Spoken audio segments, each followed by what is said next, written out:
SFIക്കാരുടെ കൊടും ക്രൂരത വീണ്ടും ഒരു മരണത്തിനു കൂടി ഇടയാക്കിയിരിക്കുകയാണ്. കേരള സർവകലാശാല യുവജനോത്സവത്തിൽ വിധികർത്താവായി വിളിച്ചു വരുത്തിയ ആളെ ഇവര് പറഞ്ഞത് കേട്ടില്ല എന്നതിന്റെ അടിസ്ഥാനത്തിൽ മുറിയിൽ കൊണ്ടുപോയി ക്രൂരമായി മർദ്ദിച്ചു. ഇപ്പൊ അദ്ദേഹത്തിന്റെ വീട്ടിൽ പോയി ആത്മഹത്യ ചെയ്തിരിക്കുകയാണ്. ശരീരത്തിൽ മുറിവുകളുണ്ട്. വിധികർത്താവിനെ വിളിച്ചു വരുത്തിയിട്ടാണ് ഒരു നൃത്താധ്യാപകനെ ക്രൂരമായി മർദ്ദിച്ചത്.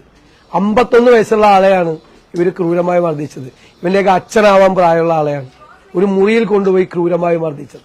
അപ്പൊ സിദ്ധാർത്ഥിന്റെ മരണം ഇവരുടെ കണ്ണ് തുറപ്പിച്ചിട്ടില്ല.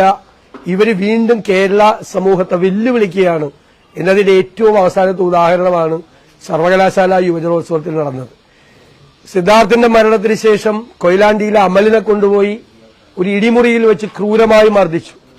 വീണ്ടും ഇവര് വ്യാപകമായ ആക്രമണങ്ങൾ സർവകലാശാല യുവജനോത്സവവുമായി ബന്ധപ്പെട്ട് KSU ജയിച്ച കോളേജിലെ മുഴുവൻ കുട്ടികളെയും ഇവർ മർദ്ദിച്ചു. അവിടെ ജയിച്ച യൂണിയൻ ഭാരവാഹികളെയും KSU ഭാരവാഹികളെ. അതിന് പുറമെയാണ് ഒരു 51 വയസ്സുകാരനെ മുറിയിൽ കൊണ്ടുപോയി ക്രൂരമായി മർദ്ദിച്ചു. അതിൽ മനംനൊന്ത് ഞാൻ നിരപരാധിയാണെന്ന് എഴുതി വെച്ച അയാൾ ആത്മഹത്യ ചെയ്തത്. ഇവർക്കെതിരായിട്ട് കൊലക്കുറ്റത്തിനാണ് യഥാർത്ഥത്തിൽ കേസെടുക്കേണ്ടത്. മുഖ്യമന്ത്രി പിണറായി വിജയൻ ഇവർക്ക് ഒരുക്കി കൊടുത്തിരിക്കുന്ന തണലാണ് ഈ ക്രിമിനലുകൾ ഇങ്ങനെ കേരളത്തിൽ അഴിഞ്ഞാടിക്കൊണ്ടിരിക്കുന്നത്. ഇനി കേരളത്തിലെ രക്ഷകർത്താക്കൾ ഇറങ്ങി ഇവരിൽ നിന്ന് നമ്മുടെ കുട്ടികളെ രക്ഷിക്കാൻ വേണ്ടി ഇറങ്ങേണ്ട സ്ഥിതിയിലേക്ക് കാര്യങ്ങൾ വന്നിരിക്കുകയാണ്. അപകടകരമായ നിലയിലേക്ക് കേരളത്തിൽ എത്തിച്ചുകൊണ്ടിരിക്കുകയാണ്.